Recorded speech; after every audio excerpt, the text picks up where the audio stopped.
আসসালামু আলাইকুম রহমতুল্লাহি ওয়া বারাকাতুহু। সম্মানিত দর্শক শ্রোতা, প্রিয় ভাই ও বন্ধুরা, আজকে আমরা এই ভিডিওতে আলোচনা করব আল্লামা জালালউদ্দিন সুয়ুতি রহিমাহুল্লাহ তাআলা থেকে বর্ণিত একটা দুরূদ, যে দুরূদ পাঠ করলে, একবার দুরূদ শরীফটা পাঠ করলে 6 লক্ষ দুরূদ শরীফ পড়লে যে সওয়াব হয়, একবার পড়লে আল্লাহ পাক এই সওয়াব দান করেন।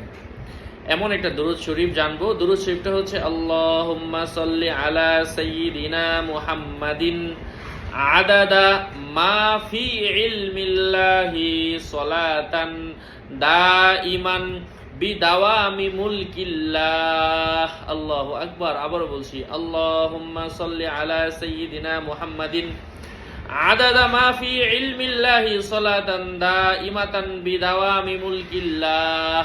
আল্লাহ পাক আমলের তৌফিক দান করেন। আসসালামু আলাইকুম ওয়া রাহমাতুল্লাহ।